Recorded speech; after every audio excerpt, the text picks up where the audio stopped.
Her Head by John Murray. Murray was born on August 6, 1945 in the city of New York.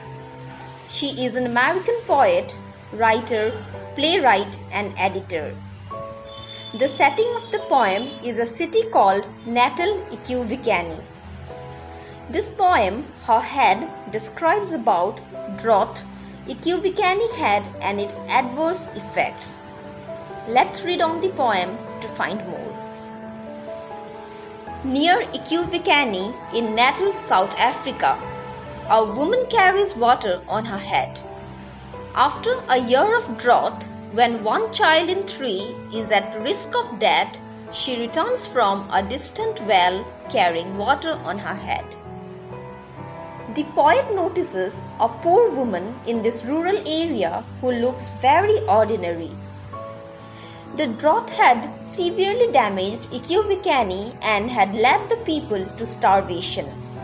But this lady did not give up hope and shows courage.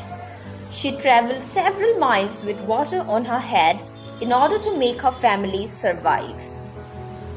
The lady fetches water from a distant well, and this catches the attention of the speaker. The drought, which lasted for a year, made one of her children out of 3 so severely ill that it was on the verge of death.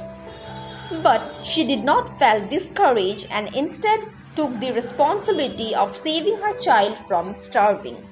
The pumpkins are gone, the tomatoes withered, yet the woman carries water on her head. The cattle kraals are empty, the goats grunt, no milk now for children, but she is carrying water on her head.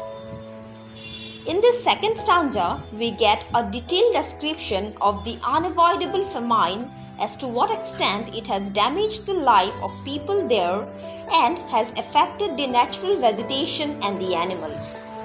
So we learn that the crops and vegetables are all dried up and has become lifeless. The shade of the cattle are all empty and the goats are suffering from illness as they have no food to eat or no water to drink. But the lady has not given up hope and is on the way to carry water for her family. The engineers have reversed the river. Those with power can keep their power, but one woman is carrying water on her head. In this stanza, we learn that the powerful people of the place have changed the course of the river and the engineers have helped them in doing so. They have done this for their own benefits so that they live in comfort and don't suffer from any sort of problems such as scarcity of water, food, electricity, etc. But in doing so, they neglected the poor people of the rural area in South Africa. This reversing of river can be considered as one of the main reasons of famine in that particular area. In the homelands where the dusty crowds watch the empty roads for water trucks, one woman trusts herself with treasure and carries water on her head. In the past century, the South Africa's white government had set apart certain areas called homelands. These areas were meant for the black population to live in. Here, the people have gathered all together and they were waiting by the roadside for the trucks which were carrying water for distribution so that they can get it and save themselves as well as the lives of their families. But this woman does not seek anyone's help and carries the water herself. She is not dependent on the trucks and rather decides to fetch water from the distant well. The sun does not dissuade her, nor the dried earth that blows against her, as she carries the water on her head, in a huge and dirty pail with an idle hand. Resting on a narrow can, this woman is carrying water on her head.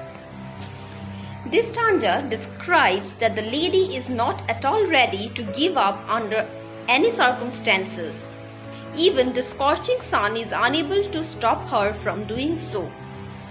The dusty wind even cannot stop her from moving ahead in her journey of carrying water on her head.